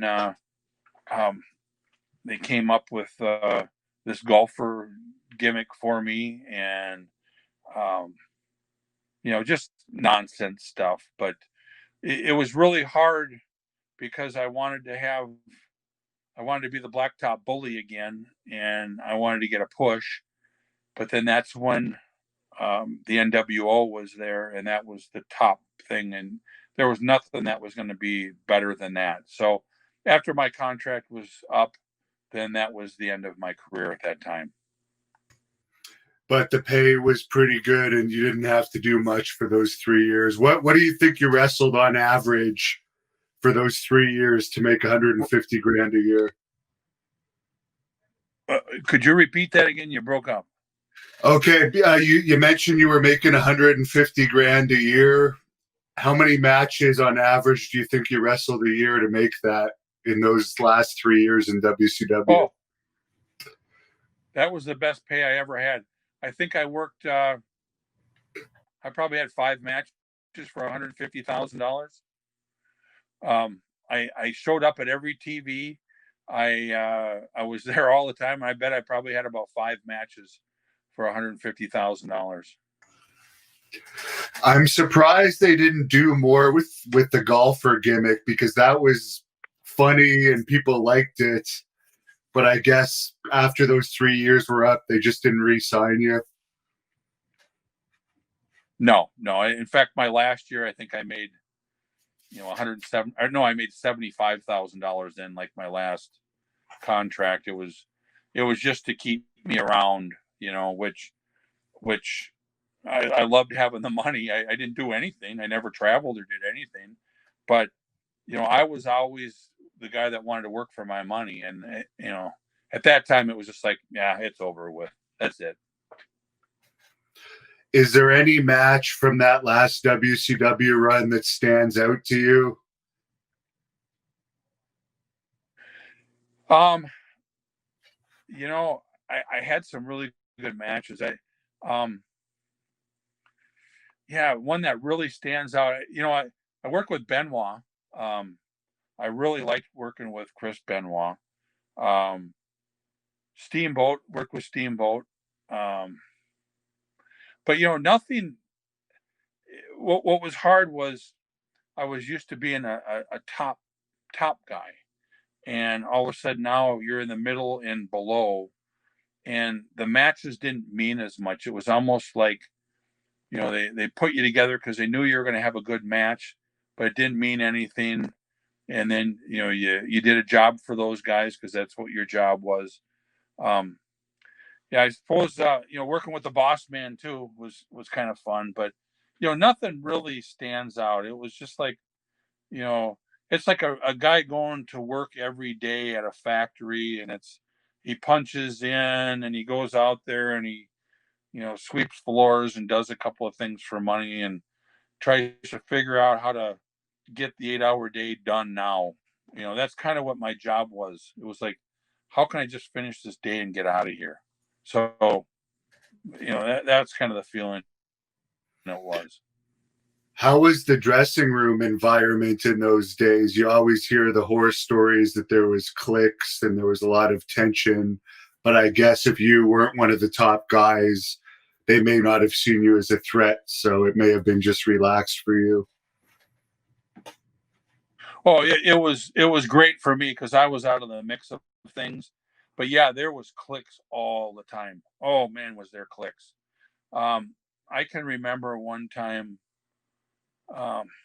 geez, it's hard to remember, but Orndorff came in. He was one of the bosses, and Orndorff told Vader. He said, "Vader, it's time to go. You're on in like 10 minutes or whatever."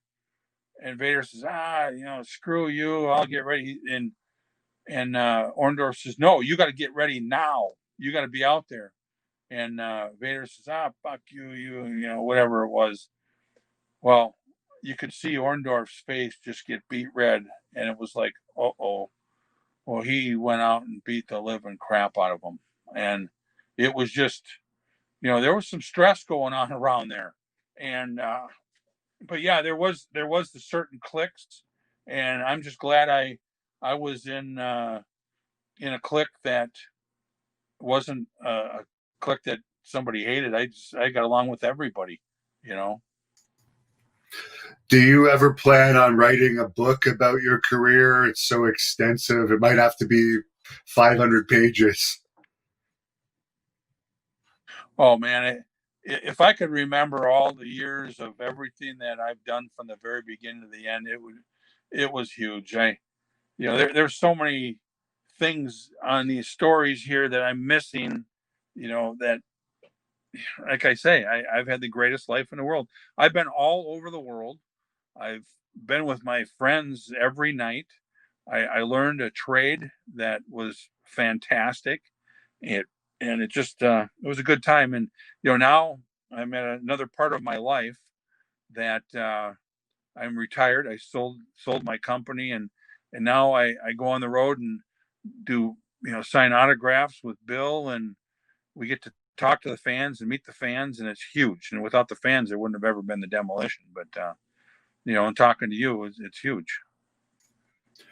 Do you think you're ever going to be in the WWE Hall of Fame? I mean, you should have been in there a long time ago, but for whatever reason, they don't seem to want to put you in there. It's really strange, and um, I honestly don't know why or whatever, and maybe it's just maybe we just don't deserve to be in it. But um, I don't think I got heat with anybody. I think I've done everything right. So it'd be an honor to get in, but it is a work. Um, Wrestling now isn't the most important thing in my life. After WCW and getting paid to do nothing and phasing myself out and everything, it's like I I got out of it. I started my own life. I'm really close to my wife, and you know my son lives in another state with some grandkids, and I'm getting ready to move there. That's kind of the most important part of my life.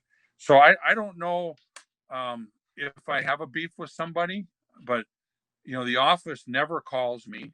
The only calls I ever got was to be in the other WrestleMania one time, and that was how many years ago, 7 8 years ago. Other than that, I don't talk to anybody in the office. When Arn was up there, I never talked to Arn. He was busy all the time. I'm going to do Arn's podcast coming up here sometime. He texted me not too long ago and wanted me to do that this year. So, yeah, Hall of Fame. Who knows what's going to happen? There were some fans that wanted me to ask you if you knew whatever happened to Demolition Blast, which was one of the guys that was used, I think, with Bill on the independent scene. Yeah, I never knew him. That was Bill created Blast. So, yeah, I never knew Blaster at that time. In fact, I wasn't even out wrestling at all. I took probably 10 years where I didn't even get in the ring or do anything. I see. And at one point, your son was wrestling, wasn't he? Yeah. He signed with the WWE, and he went down to the training camp down in Florida. Had a great time. Dusty was in charge down there. Norman Smiley really helped him out down there, and Doc helped him. Pritchard. So he was down there for probably about 6 months. He was under contract, and he was real lean and was just starting to learn how to work. And he ended up having a match with Drew McIntyre, and Drew McIntyre gave him a clothesline coming off the second rope or something like that, and Dakota got a concussion. So then they had him sit out, and he failed his first concussion test coming back, and then he had a second concussion test that he passed. And then when he came back, Johnny Ace told him, he says, "Hey, just take it easy." He says, "You got about 2 3 months left of your contract, and we're not going to re-sign you." So Dakota called me up and he says, "Hey, Dad, what do I do?" And I says, "Well, you need to try to get into Impact Wrestling. And, now that you've learned how to wrestle that way." And I've seen him have matches with guys that were incredible, but on TV and everything, he didn't quite know where he was or what to do. So he ended up talking to Hulk, and Hulk uh, ended up getting him a job, him and Eric Bischoff. So he started working for Impact Wrestling, and he was just a skinny kid who now was just starting to grow and learn how to work.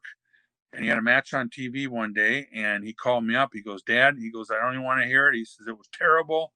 He says, "What do I do?" And I said, "Well, first of all, you have to do the best for what you can do."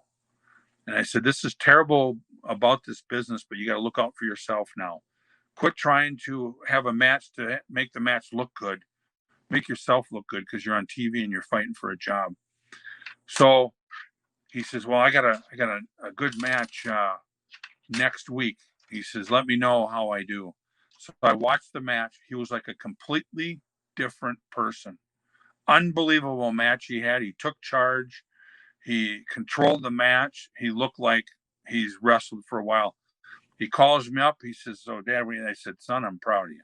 I said, you finally did it. Now take that as a guideline, and that's how you need to do it. So then at that time, right when this was happening, was when Hulk was leaving, and Hulk came up to Dakota and said, Dakota, he says, you need to, he said, you need to find another job. He says, because I'm leaving, and he says, it's going to be tough to have a job here. So Dakota called me up. He said, Dad, what do I do? I said, son, I said, now is the time to take your wife and your kid. And I said, you need to move, go back and finish your school and get out of this business. And he took my advice, and he went up and went through the police academy up in Michigan. And boy, I'll tell you, what a great kid. He had his family living in Thompsonville, Michigan. He went back and forth to Roscommon, Michigan, which was almost an hour and a half away. Went to school, paid for the school himself. He had to, for the sheriff's department, go to the police academy, so he had to pay for all that. Went back and forth, kept the family going. Finally finished school. He was like number one in his class. Had job offers around Michigan. Finally, he ended up settling for Roscommon, Michigan. He's a deputy for the sheriff's department there. Moved his family there, bought a house, and great kid, great work ethic, and I am so glad he got out of the business when he did. And he could have hung on, and he could have. I think he could have really got good. And I always told him, I said, you watch Shawn Michaels, you become Shawn Michaels, but yourself. Do what he does, change it up a little bit, because Shawn Michaels was one of the best workers in this business. And he wasn't a big guy, but good looking guy. And that's what Dakota started doing. When he started really becoming a man, he started getting some biceps and triceps and legs and, chest. And that was right when he got out of the business. So good for him. He got out of the business and he's doing really well. That's great to hear. And speaking of Shawn Michaels, I forgot to ask you earlier, any memories of working with the Rockers? Oh my gosh, yeah. When we probably had a dozen matches with those guys. And when we worked with those guys, we were the big guys, they were the smaller guys. And it was like, that was a dream come true to work with those guys, the Demolition, because they would sell and we'd do our job by beating them up. The girls would go crazy over these guys because you're beating them up, and they'd almost have tears in their eyes crying. And then all of a sudden we'd slip on a banana peeling and they'd make the comeback. And when they made the comeback, the crowd would absolutely lose their minds. And the easiest matches ever with those guys. And when they beat us or when we'd beat them, it meant so much to those matches because Marty could work and Shawn could work, and they were fantastic. And it'd be nice to see all these guys again on the road, and I can't wait for some of the shows I will. And as far as Road Warrior Animal's sudden passing this year, I know you guys were very close, and I know it came out of nowhere. What are your thoughts on that? Oh man, and Bill and I talk about it a lot. Um, that was one that, well, there's been quite a few that shock you, but for some reason that one really hit home because we were just with Animal just a few weeks before that, and he was doing a lot of signings, and a lot of the people he was doing signings with, we would do with. So when he passed away, it really was like, holy cow, because he was in good shape. I didn't know that anything was wrong with him or anything, and it was so sudden. And when it happened, Kevin Kelly, Nails, he was another one from Minnesota who grew up here and was in the business. And I talk to him every once in a while, and what a shock. We couldn't believe it. And just being married with his wife, and they were celebrating their marriage, and then he died that night. It was terrible. What's Nails been up to? I've been trying to track him down for years. Maybe I could get his number off you later. Yeah. Who's that, Kevin? Yeah, no one's heard from him in the wrestling business in like 20 or 30 years. What's he up to? Yeah, he doesn't like doesn't, or I should say, he doesn't want to do interviews or any of that stuff. He's a real private person. He's another one of the guys that is, when you're friends with him, he's just the nicest guy. He's a real hard worker. He owns his own business. Works 24 hours a day, and just likes to stay away from the wrestling business. And one day he's going to get out there and go on somebody's going to pay him, and he'll go out there and work one of the Comic Cons or do something. I don't know if he would do a interview like this on a tape. I could talk to him, but he's I'll let very you private know person. We're in Minnesota. I'll let you know if I'm ever in Minnesota, and maybe we'll do that autograph deal with you at the same time. But as you said, you don't know what type of guy he is. And as far as what type of business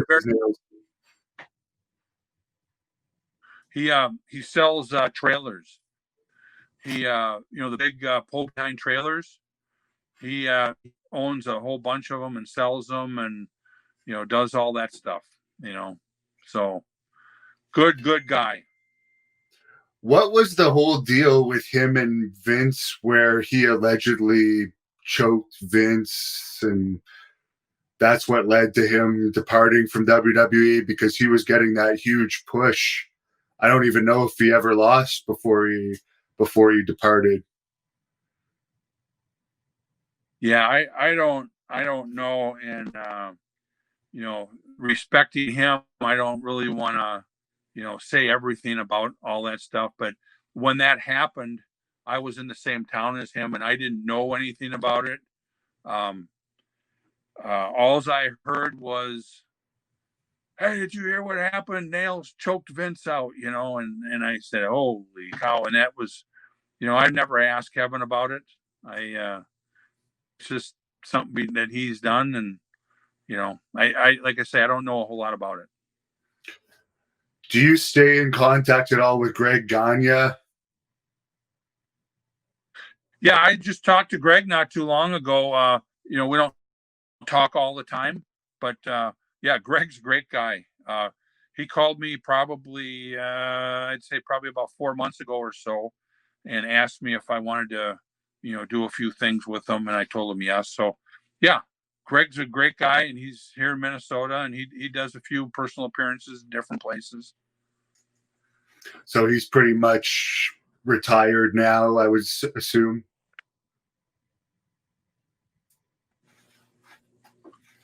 Is he What's retired?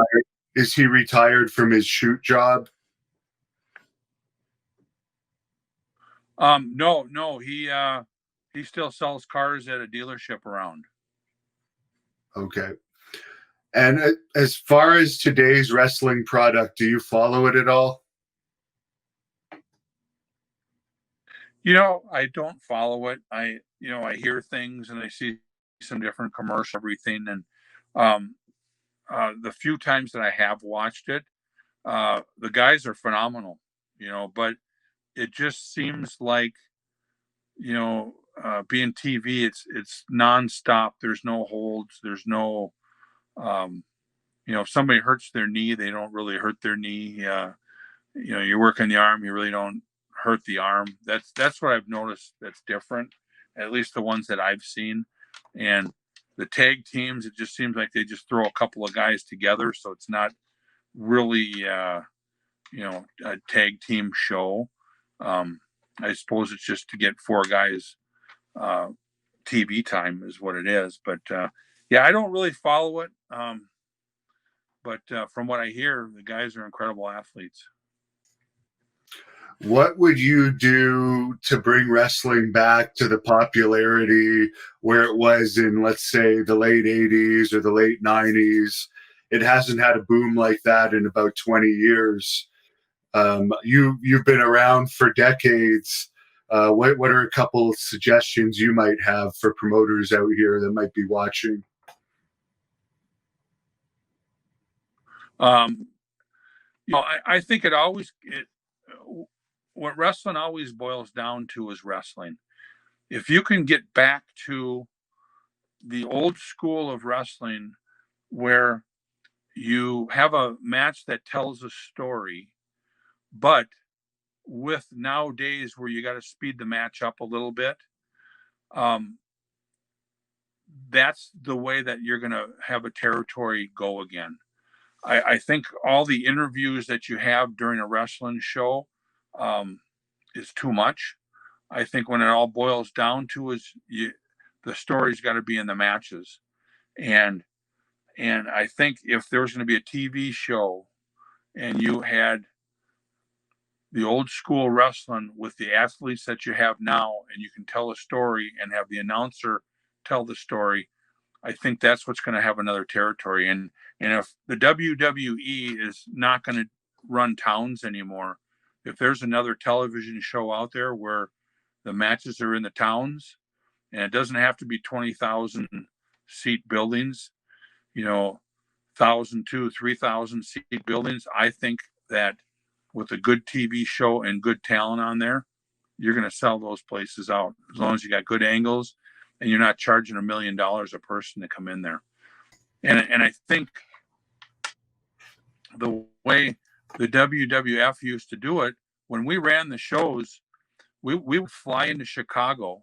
So the whole crew would fly into Chicago, and you had that cost of all the plane tickets going there.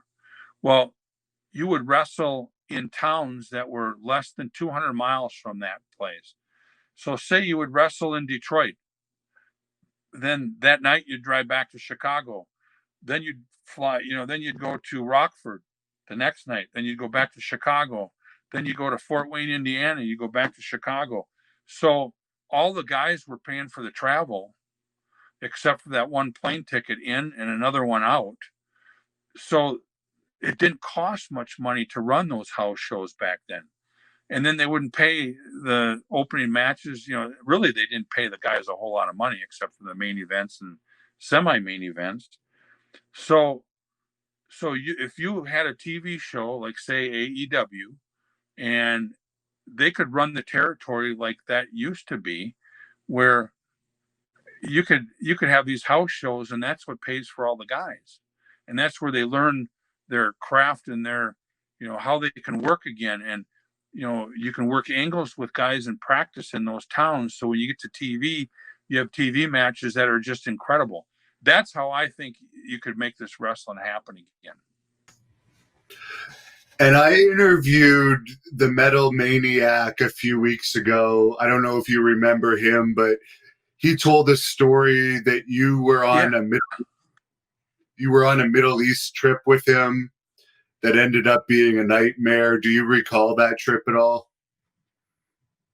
Oh yeah, I remember that trip. Yeah, um, we ended up going to Beirut, and we had we were supposed to have a few matches, and make some pretty good money. But we ended up getting paid half the money, and we stayed in a hotel where there was a hole in the wall from a bomb that went off not too long ago. And I could, I can remember it was him and me, Jimmy Snuka. Um, who else was there? Anyways, we were out on the dock, out on the ocean, and they were shooting missiles off right about 5 blocks at us, at planes that were going by. So we were kind of, it wasn't in a war, but it was kind of a friendly war.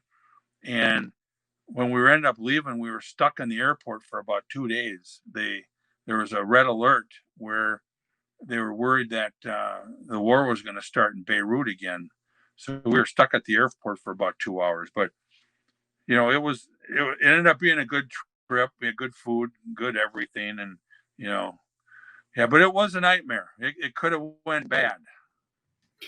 And he mentioned there was two guys that nobody wanted to wrestle, and eventually you were the one that volunteered to get in there because these guys were huge and green, and then you and Warlord, I think, ended up just beating them up or something like that.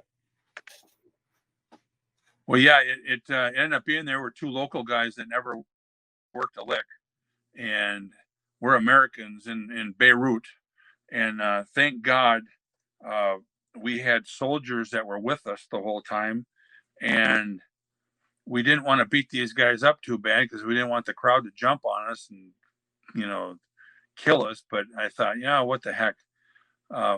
Yeah, we volunteered and wrestled them, and everything ended up working out good. So it was just another experience to top off the career.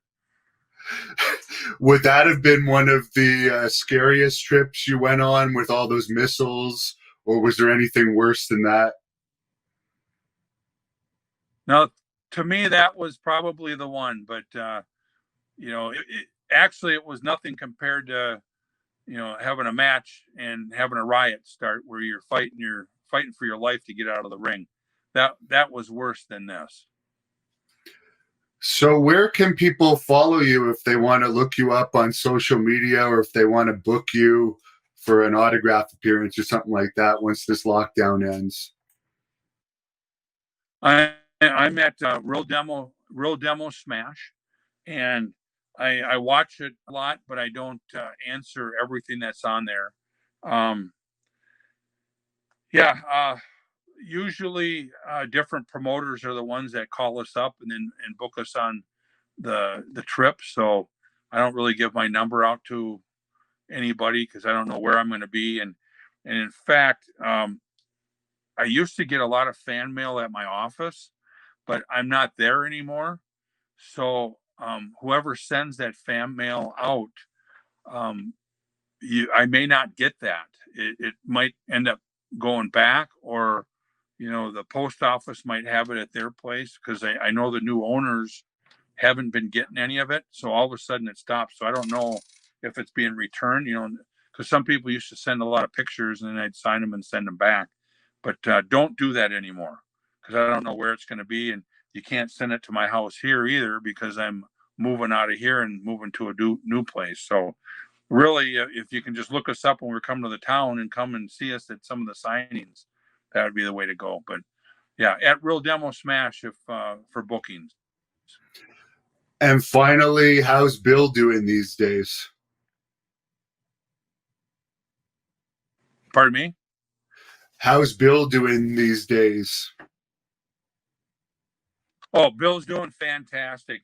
Bill is actually he works 3 days a week at the school he teaches, and he actually set up the program that he teaches. So he's at the end of his teaching career at the place where he's at. So when he created this program for these kids, he goes in there and he uh, he can kind of come and go as he pleases, and he's just a great guy wanting to still do this. And every time I see him, I say, Bill, when are you going to quit? Oh, it'll be the end of this year. And he's been saying that for 10 years. But yeah, Bill is doing really good, very healthy. Spends a lot of time with the family and grandkids. Well, I really appreciate you taking the time to do both the part 1 and part 2 of this. I hope to see you in person down the road once things open up a little bit more, and maybe do one of these online autograph sessions down the road. But is there anything you want to say here? I'll let you wrap it up with the fans. Yeah, I just want to say, thank you for having me on, and thank all the fans and everything, for following the Demolition. Like I said, I've been the luckiest guy in the world. I'm very thankful for everything. I just hope to see everybody at some of the shows, because what's nice now is we can actually sit down and talk to you, and carry on a conversation. When we were wrestling and we couldn't do any of that, so it's nice to travel around and do all that stuff. So thank you, appreciate it. Thank you for watching the Hannibal TV. Please like this video if you enjoyed it, and click the subscribe button to not miss any of our latest shoot interviews, match videos, or news updates. Support us on patreon.com for $1.99 a month to watch our full shoot interviews ad-free and help our channel grow.